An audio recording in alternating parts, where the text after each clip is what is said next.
Hello, how are you? And I'm continuing to work my way through the 1980s and growing up in the projects and trying to leave behind a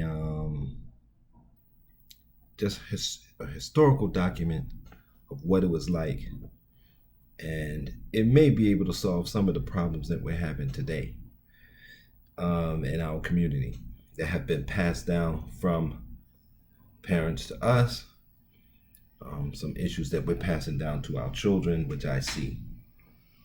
So, um, school. One of the things we did was most of us, or a lot of us, dropped out of school.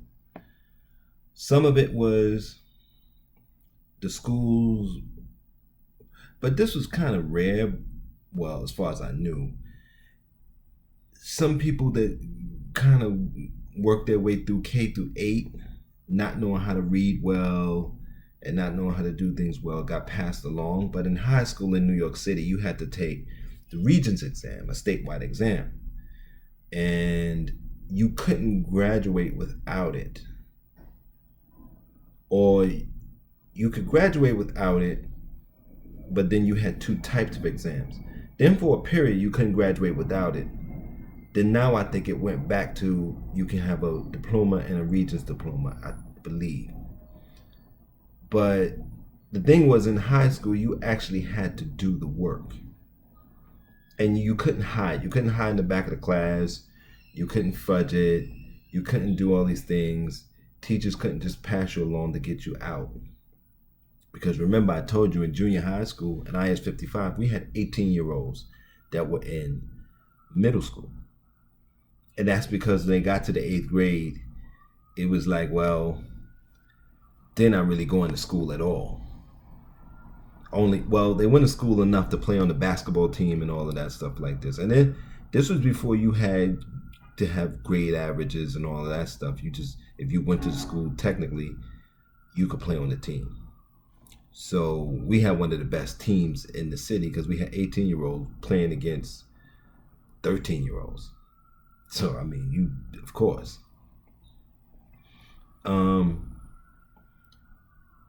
Also, so we dropped out of school. Some dropped out for that reason. Some dropped out, I'm remembering, because, and this was why I dropped out, because I loved learning, but we weren't expected to live long.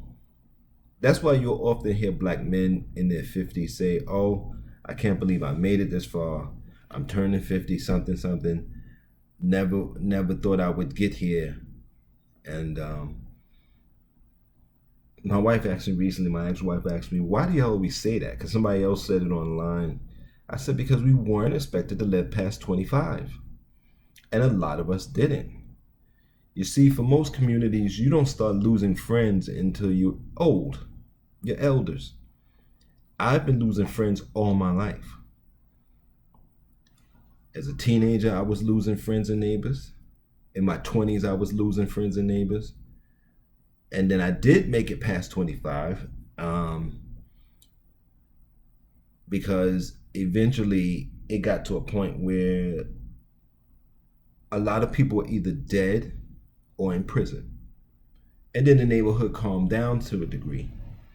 I remember looking out of my window and looking down and seeing nothing but children, all these children everywhere. So what it was is men were either gone to prison or dead, but they had all these children. Because when we dropped out of school, that's what most of us did. All my friends had children early. One of the things was just have fun. It doesn't matter. You're not going to live long. One of my homeboys was like, I just need to leave a seed because I'm not going to be here. Maybe the seed can get through. Right? I never had children because I'm like, I don't want my seed to go through this. And I don't regret that. I don't regret that. Especially looking what young people are going through today. I don't regret it. But then when it calmed down, I dropped back in school and just caught up, graduated from Kingsborough Community College with a degree degree in print journalism, and eventually went on to graduate from the University of South Carolina, Columbia, with a degree in English teaching, and went back to get minor psychology as an adult. But this is as an adult. And so we just dropped out, did what we wanted to do. We just dropped out. And most of that was chasing women. Some of that was having children. In the 80s and the 90s, you were still able to get work, even though it might have been service work, but you could get work. We still had parents, enough parents of people we knew that was working in government jobs that could kind of get us in a door or get us on an application and we could put their name down. They couldn't really protect us or refer us, really. They could refer us, but not really back us. But sometimes that was enough and we could work our way through. So we dropped out. We dropped out of everything. And then those of us who did live, it became obvious that, okay, now we got to do something because we're going to live past 25. We have to get ourselves together. And a lot of times, too, when you see black men like that doing things so late, it's because we thought we weren't going to live. Now, the weird thing that I've been going through in my head is our girls were there with us, but I guess because they weren't shooting at each other or jumping each other. Well, they weren't really jumping each other. They just went to school and went on to college, and some of them went on and did the thing, got jobs and did whatever. But they seem to have just ignored that their brothers, cousins, and the boys in the neighborhood were being slaughtered or taken off. Because most of the ones I talk to say, well, he was doing stupid shit, so he got arrested. And there's no social analysis or understanding, comprehension. There's no broader picture. The only time they look at big picture is big picture, how am I going to have this kind of life? But there's no sociological, political, it doesn't seem to be, or it seems to be secondary or tertiary. Am I saying that right? Or secondary or third down the line or fourth down the line or barely even in the back of their mind at all. When the reality is political and social institutions and systems are it. So a lot of the girls just went on through, and they went on through with that mindset. But they had to create a bubble to put blinders on, to not see all their brothers and everything getting slaughtered. And also emotionally put on blocks, because if your brother got killed, it was painful. If your cousin got killed, it was pain. And so many people, so many of us were dying that I guess either they became desensitized to it or figure out a way to block it and move on. Because they really are oblivious to our situation. And it's a strange thing.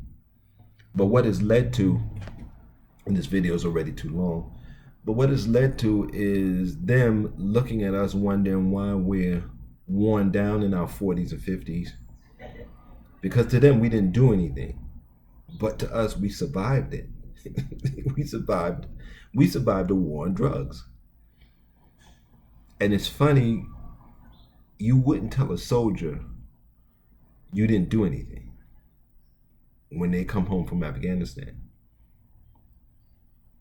But we were in a war. The war on drugs has been going on since 1970, which means from 1970, let's just take when I was able to be arrested, let's just say, and pulled in. I survived from, no, you got to go to 1970. So from 1970 to 1990, when we were adults, 20 years, we survived the war on us, primarily. And No one says, "Oh, why do you look so? Why do you look so old? Oh, he's smoking. He ain't taking care of himself." No, we survived the 20 year. We survived 20 years of war, and the war didn't end. If you turned 18, 19, 20, was able to pull yourself together and didn't have a criminal record already and could kind of get on a track, then yeah, you could pull through. But we still look old. We still are tired. We still are worn down, and so um, that's why we dropped out of school. A lot of us kind of dropped out of mainstream life. A lot of us just dropped out of anything constructive, building anything that we can build institutions or be constructive at all. Some of us just said, look, all I can do is I can go out here, I can earn a few dollars, I can bring it in home, and I can try to help keep a roof over our head. And so we became, in a sense, all that we were. And then now you're right back in where you're basically thinking of yourself as chattel, even though we're human beings. So that's a lot of issues. I went way too long in this video. These videos are supposed to be like 5 minutes just to go into it, but that's why a lot of us dropped out. Some of us dropped back in, and we're still here. I'm still losing friends, by the way, because now we're old. So we're 50, but in reality, from what we've been through, we're like 60, 70 years old. So I'm starting to lose friends now due to disease, not violence. See you for the next video, and take care, be safe. We're in a heat wave, so try to be safe, try to take care. Oh, and hit the links below. Support the platforms, because I built an institution that you don't have to go to those mind raping schools. See you next time.